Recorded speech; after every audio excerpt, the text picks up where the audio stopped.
ଯଦି 150 ପ୍ରକାରର ବହି ଅଛି ତାହେଲେ ଠାକୁରଙ୍କ ଜୀବନର କଥାକୁ ପଢ଼ିବା ପାଇଁ ହେଲେ ଜାଣିବା ପାଇଁ ହେଲେ ଆମ ଜୀବନ ଅଣ୍ଟିବ ତ।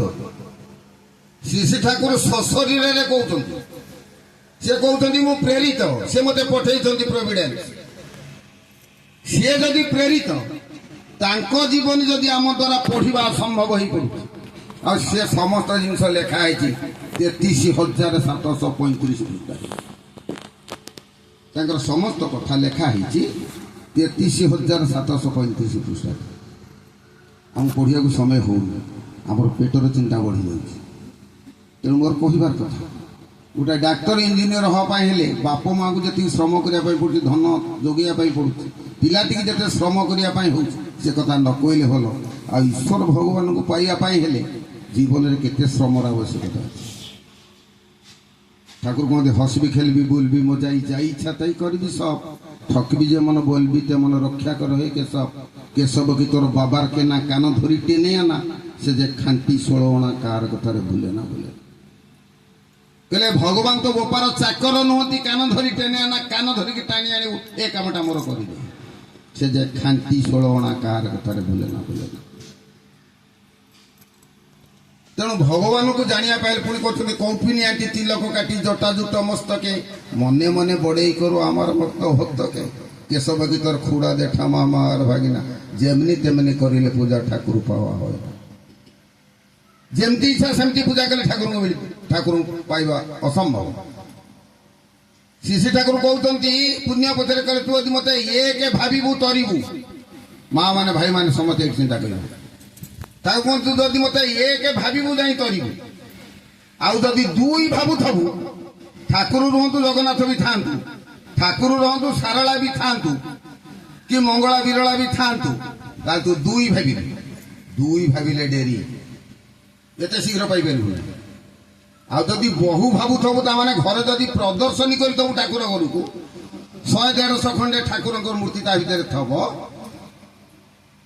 ମାନେ ଅସମ୍ଭବ। ତାକୁ କୁହନ୍ତି ଏକେ ଭାବିଲେ ତରିବୁ, 2 ଭାବିଲେ ଡେରି, ବହୁ ଭାବିଲେ ଅସମ୍ଭବ। ଆମେ ଏଇଠି ବିଚାର ନେବା ଆମ ହୃଦୟରେ ଠାକୁର କିଭଳି ଭାବରେ ଅଛନ୍ତି, ତେବେ ଯାଇ ତାଙ୍କ ପ୍ରତି ଆମର ଶ୍ରଦ୍ଧା ଆସିବ। এই যে কথা আসিছে আজ শ্রাদ্ধর কথা, কৃতজ্ঞতার কথা। ମୁଁ କେତେ ଦୂର କୃତଜ୍ଞ ହେଇଛି। ମୋ ବାପ ମାଆଙ୍କୁ ମୋତେ ଯେ ଜନ୍ମ ଦେଲେ, ଆମେ ସତ୍ସଙ୍ଗକୁ ଆସି ଆଗ ସର୍ବପ୍ରଥମେ ଗୋଟାଏ ଜିନିଷକୁ ଜାଣୁଛେ, ସେ ହେଉଛି କୃତଜ୍ଞତା। ମାନେ ଯିଏ ମୋର ଉପକାରୀ, ଯିଏ ମୋର ହିତାକାଂକ୍ଷୀ ମଙ୍ଗଳାକାଂକ୍ଷୀ, ମୁଁ ସର୍ବପ୍ରଥମେ ଆଗ ତାଙ୍କ ପ୍ରତି କୃତଜ୍ଞତା ଜଣାଇବୁ। କୃତଜ୍ଞ ଦରଖାସ୍ତରେ ଲେଖିଦେଉଛୁ ଆମେ ଚିର କୃତଜ୍ଞ। କୃତଜ୍ଞତା ଆମେ ସର୍ବପ୍ରଥମେ ଆଗ ବାପ ମାଆଙ୍କ ପାଖରେ କୃତଜ୍ଞତା ଜ୍ଞାପନ କରୁଛୁ। ତେଣୁ ସେଇ କୃତଜ୍ଞତା ଜ୍ଞାପନ କରିବା ପାଇଁ ଆଜି ଶ୍ରଦ୍ଧାର କଥା ଆସିଛି, ଶ୍ରାଦ୍ଧର କଥା ଆସିଛି। ତାଙ୍କର ସଦ୍ଗତି ହବ କି ନାହିଁ ସେ ତ ବଡ଼ ବ୍ୟାପକ ଜିନିଷ। ସଦ୍ଗତି ଆମେ ଏ ସତ୍ସଙ୍ଗରେ ଯେଉଁମାନେ ଉପସ୍ଥିତି ଅଛେ, ଆମେ ଆଗ ଜାଣିବା ସଦ୍ଗତି କ'ଣ, ସେ ମାଆଙ୍କର ସଦ୍ଗତି ହବ ପଛ କଥା। ଆମେ ତ ପ୍ରାର୍ଥନା କରିଚାଲ। ସଦ୍ଗତି କହିଲେ ଆମର ଏଇ ଜୀବନରେ ସତା ସମନ୍ୱିତ ଅସ୍ତିତ୍ୱର ଗତିଟା ସଦ୍ ହେବା ଦରକାର। କିନ୍ତୁ ଦେହାନ୍ତ ପରେ ପୁନରାୟ ଗତି ଅଛି ବୋଲି ସେଇଠି ସଦ୍ଗତି ବସିଛି। ଶ୍ରୀ ଠାକୁର କହୁଛନ୍ତି ସମସ୍ତେ ଜାଣ ଗୋଟେ ତୃତୀୟ ପୃଥିବୀ ଅଛି, ତା ନାଁ ହେଉଛି ଆକଲ୍ଡ ୱାର୍ଲଡ। ଠାକୁର କହୁଛନ୍ତି ଯେତେ ଶବ୍ଦ ଏ ବିଶ୍ୱ ବ୍ରହ୍ମାଣ୍ଡରେ ସୃଷ୍ଟି ହେଉଛି, କୌଣସି ଶବ୍ଦ ଧ୍ୱଂସ ହେଉନାହିଁ। ମୋବାଇଲ ବା କମ୍ପ୍ୟୁଟର କଥା ଆଲୋଚନା କଲେ ହୁଅନ୍ତା, ସମୟ ହେଉନାହିଁ। କି ମୋର ସେ ଏତେ ଜ୍ଞାନ ନାହିଁ, ମୁଁ ଯେତିକି ଜାଣିଲି କୌଣସି ଶବ୍ଦ ନଷ୍ଟ ହେଉନି। ଆମେ ଏଇଠି କଥା ହଉଛେ, ଆମେରିକାରେ ସେ ସାଙ୍ଗେ ସାଙ୍ଗେ ଶୁଣୁଛି, କେମିତି ଶୁଣୁଛି। ଈଶ୍ୱରଙ୍କର ମହାନତା କେତେ ତମେ ଯେତେ ବର୍ଣ୍ଣନା କଲେ ହେଇପାରିବ। ସେଇ ଦୀନକୃଷ୍ଣ ବୈଷ୍ଣବ କବି କହିଲେ, ସମୁଦ୍ର ବେଳାଭୂମିରେ ଯେତେ ବାଲି ଅଛି, ବର୍ଷା ହେଲା ବେଳେ ବର୍ଷାର ଧାରା ଯେତେ ଆସୁଛି, କାହାର ଶକ୍ତି ନାହିଁ ତାକୁ ଗଣିବା ପାଇଁ। ତାକୁ ତ ଗଣି ହବ ନାହିଁ। ଆଉ ଈଶ୍ୱରଙ୍କର ଗୁଣାବଳୀ ତମେ କ'ଣ ବର୍ଣ୍ଣନା କରିବ, ସେ ତ ଆହୁରି ଅଧିକା। ମୋର କହିବାର କଥା, ଏଇ ଯେ କୃତଜ୍ଞତା ଆମେ ଜଣେଇବା, କିଭଳି ଭାବରେ ଆମେ କୃତଜ୍ଞତା ଜଣେଇବା। এই କୃତଜ୍ଞତାକୁ ଜଣେଇବା ପାଇଁ ଗୋଟେ ଛୋଟିଆ ଉଦାହରଣ ଦେଉଛି। ଧର ଜଣେ ମା ର ପୁଅଟା ଏଠା ଏଠେ ଖୁସି ହେଇକିରି କହିଲା ମା ତୁ ତ ବୁଢ଼ୀ ହେଇଗଲା ପ୍ୟାର ଦାୟିତ୍ୱ ନେଇଛି ପୁଅ ଶୋଇବା ପାଇଁ ଯିବେ। ମା କହିଲା ବାପାରେ ଟିକେ ଯିବା ଆସିବା ତାର କମ୍ ହେଉଥାଏ। କହିଲେ ମୋତେ ଟିକେ ପରିସ୍ରା ଲାଗିଲାଣି, ତୁ ଟିକେ ମୋତେ ଧରିକିରି ନେଲୁ। ମା କଥା ଅନୁସାରେ ପୁଅ ଧରିକି ନେଲା ପରିସ୍ରା କରିବା ପାଇଁ। ପରିସ୍ରା କରିକି ସେ ଆସିଲା। ପୁଣି କିଛି ସମୟ ନିଦ ହୋଇଛି କି ନାହିଁ କହିଲା ପୁଅରେ ମୋତେ ଟିକେ ଭାରି ଶୋଷ ହେଲାଣି, ମୋତେ ଟିକେ ପାଣି ଦେଲୁ। ସେଠୁ ପୁଅ ତାକୁ ପାଣି ଦେଇଛି, କାହିଁକିନା କହିଛି ଗୋଟାଏ ଦିନ ମୁଁ ତ ଋଣ ସୁଝିବି, ଚେଷ୍ଟା କରି ଦିନ ଏବଂ ରାତି 24 ଘଣ୍ଟା ଯାକ ସତର୍କତାର ସହିତ ମାଆର କଥାକୁ ଟିକେ ପାଳନ କରିବ। ଯାଉ ପାଣି ଦେଇଛି, ମା ପିଇଛି। ପୁଣି କିଛି ସମୟ ଗଲା ପରେ ପୁଣି ସେଇ ମା କହିଲେ ବାପାରେ ମୋତେ ଟିକେ କାହିଁ ଝାଡ଼ା ଲାଗୁଛି, ମୁଁ ଟିକେ ଝାଡ଼ା ଯିବି, ତୁ ମୋତେ ଟିକେ ଧରିକିରି ଚାଲି ନେଇକି ଚାଲ। ତ ଯାହା ସେ ଝାଡ଼ା ଯାଇଛି। ଆସିଲା ପରେ ସେଠି ପାଣି ମଧ୍ୟ ବି ତା ଘରେ ବି ଥୁଆ ହେଇଛି। ଆସିଲା ପରେ ସେ ଜାଣିକିରି ହଉ ବା ଅଜଣାତରେ ହଉ ସେ ପାଣି ଢାଳ ଭିତରେ ଉପରେ ହାତ ବାଜିଯାଇଛି, ଢାଳି ହେଇଗଲା। ମା ପୁଅ ଦୁଇ ଜଣ ଗୋଟାଏ ବେଡ୍ରେ ଶୋଇଛନ୍ତି, ଶୀତ ଦିନ। ଲାଷ୍ଟରେ କହିଲା ପୁଅ କହିଲା ମା ତୁ କ'ଣ ମୋତେ ରାତି ସାରା ଶୁଆଇ ଦେବୁନି? ମାନେ ମୁଁ ତ ଆଉ ଶୋଇପାରୁନି, ତୋର ତ ଗୋଟାଏ ପରେ ଗୋଟାଏ ବରାଦ ଚାଲିଛି, ମୁଁ ଶେଷରେ ସେ ବରାଦ ଗୁଡ଼ାକ କରିଚାଲିଛି, ଶେଷରେ ପାଣି ଢାଳିକିରି ସେଜକୁ ମଧ୍ୟ ବି ଭିଜାଇ ଦେଲୁ। ସେଇଠି ମା ଜଣ କହୁଛି କହିଲେ ବୁଝିଲୁ ନା, ତୁ ମୋ ଜଙ୍ଘ ଉପରେ କେତେ ଥର ଝାଡ଼ା ଫିରୁଛୁ ତୁ ଜାଣିଛୁ? ମୁଁ ପଖାଳ ଖାଇଲା ବେଳେ ତୁ ସେ କଂସାରେ ମୁତିଛୁ, ସେଇ ମୁତ ଥିବା ଭାତକୁ ମୁଁ ଖାଇଛି ତୁ ଜାଣିଛୁ? ତୋ ଦେହ ମୁଣ୍ଡ ଯେତେବେଳେ ଅସୁସ୍ଥ ହୁଏ ମୁଁ ସାରା ରାତି ଉଜାଗର ରହି ତୋର ସେବା ଯତ୍ନ କରେ, ମୁଁ ତୁ ତାକୁ ଜାଣିଛୁ ନା? ତୋ ପାଇଁ ମୁଁ କେତେ କଷ୍ଟ କରିଛି ଜାଣିଛୁ? ଗୋଟାଏ ରାତିରେ ମୋର କ'ଣ କେତେଟା ବରାଦ ଜିନିଷ ରହିଲା ମୋ ଜୀବନ ପାଇଁ, ସେତିକିଟା କରିବା ପାଇଁ ତ ଅତିଷ୍ଠ ହୋଇ ପଡ଼ିଲ। ବିଚାର ନେବାର ଅଛି, ତାହେଲେ ଆମେ କୃତଜ୍ଞତା କେମିତି ଜାଣିବା? ଶ୍ରୀ ଠାକୁର ମାଆଙ୍କର ଦେହାନ୍ତ ପରେ ଯଦି 21 ଦିନ ଶ୍ମଶାନରେ ଘର କରିକିରି ଯାଇକିରି ରହିଲେ, ତାହେଲେ ଠାକୁରଙ୍କର ମାଆଙ୍କ ପ୍ରତି କୃତଜ୍ଞତା କେତେ ଥିଲା? ଠାକୁରଙ୍କର ମାଆଙ୍କ ପ୍ରତି ଯେଉଁ ଠାକୁରଙ୍କୁ ପଚରା ହେଉଛି, ବହୁତ ଟାଣୁଆ ଲୋକ ପଚାରୁଛନ୍ତି, ତାହେଲେ ଠାକୁର ତଥାପି ଆପଣଙ୍କର ଆଉ କ'ଣ ଇଚ୍ଛା ଥିଲା କ'ଣ କିଛି କରିବା ପାଇଁ କି? ନା ମୁଁ କ'ଣ କରିଛି ତାକୁ ଜାଣିନି, କେବଳ ମୋ ମାଆଙ୍କୁ ଖୁସି କରିବା ପାଇଁ ମୁଁ ମୋ ଜୀବନରେ ଯାହା କିଛି କରିଛି। ମା ଚାହିଁଥିଲେ ଡାକ୍ତର ମୁଁ ହେବି, ମୁଁ ଡାକ୍ତର ବି ହେଇଛି, କହିଲେ ଭଲ ଡାକ୍ତର ହେଇଛି କି ନାହିଁ ମା ସେ କଥା କହିବେ, କିନ୍ତୁ ଜୀବନ ସାରା ମୁଁ ଯାହା କିଛି କଲି କେବଳ ମୋ ମାଆକୁ ଖୁସି କରିବା ପାଇଁ। ତଥାପି ମୋ ମା ଖୁସି ହେଇପାରିଛି କି ନାହିଁ ମୁଁ କହିପାରିବି। ରାମ ରାବଣ ଯୁଦ୍ଧ ସରିଯାଇଛି, ବିଜୟ ଉତ୍ସବ ପାଳନ ବି ସରିଛି। ହଠାତ୍ ପ୍ରଭୁ ରାମଚନ୍ଦ୍ର ଚାହିଁଲେ, କହିଲେ ମୋତେ ଏତେ ବଡ଼ ସାହାଯ୍ୟ କରିଛି ହନୁ, ତାରି ମାଆକୁ ଟିକେ ମୁଁ ଦେଖିବା ପାଇଁ ଚାହେଁ, ସେ ମା କେମିତିଆ। ଯାଇକିରି ପହଞ୍ଚି ଯାଇଛନ୍ତି ମା ଅଞ୍ଜନାଙ୍କ ପାଖରେ। ଅଞ୍ଜନା ମା ତପସ୍ୟା କରୁଛନ୍ତି। ହନୁ ଯାଇକିରି ପ୍ରଣାମ କଲା, ମା ତପସ୍ୟା ଭଙ୍ଗ କଲେନି। ପ୍ରଭୁ ରାମଚନ୍ଦ୍ର ପ୍ରଣାମ କଲେ, ତଥାପି ତପସ୍ୟା ଭଙ୍ଗ କଲେନି। ଅପେକ୍ଷା କଲେ, ବହୁ ସମୟ ପରେ ତପସ୍ୟା ଭଙ୍ଗ ହେଲା। ପୁନରାୟ ପ୍ରଣାମ କଲେ। ଯେତେବେଳେ ହନୁମାନ ପ୍ରଣାମ କରୁଛନ୍ତି ମା ଭୁଲି ଯାଉଛନ୍ତି। ପ୍ରଭୁ ରାମଚନ୍ଦ୍ର ପଚାରୁଛନ୍ତି, କହିଲେ ମା ଆପଣ ଏପରି ହନୁମାନଙ୍କୁ ଅବହେଳା କାହିଁକି କରୁଛନ୍ତି? ସେ କ'ଣ ଭୁଲ କରିଛି? ଦେଖନ୍ତୁ ମା ଅଞ୍ଜନା କେମିତିଆ କହୁଛନ୍ତି, କହିଲେ ବୁଝିଲ, ମା ସୀତାଙ୍କୁ ଆଣିବା ପାଇଁ ଆକୁ ଗୋଟାଏ ବର୍ଷ ଲାଗିଲା, ଅର୍ଥାତ୍ 11 ମାସ ଲାଗିଗଲା। ସେଇଠି ଗୋଟେ ଛୋଟିଆ କଥା, ଟିକେ ନଗ୍ନ କଥା। ରାମଚନ୍ଦ୍ର ପ୍ରଭୁ ରାମଚନ୍ଦ୍ର କହିଲେ ବୁଝିଲ ପ୍ରଭୁ, ମୋର ଏଇ ସ୍ତନରୁ କ୍ଷୀର ଦେଇକି ତାକୁ ପାଳିଛି, ଆଉ ଏ ସ୍ତନକୁ ଯଦି ମୁଁ ବାଡ଼େଇ ଦେବି ଏ ପାହାଡ଼କୁ ବି ଗୁଣ୍ଡା ଗୁଣ୍ଡା କରିଦେବି। ଏତେ ଶକ୍ତିଶାଳୀ କ୍ଷୀର ମୁଁ ତାକୁ ଦେଇଛି ପିଇବା ପାଇଁ। ଗୋଟାଏ ଦିନରେ ସେ ମା ସୀତାକୁ ଆଣିପାରିଲା ନାହିଁ, 11 ମାସ ଲାଗିଗଲା।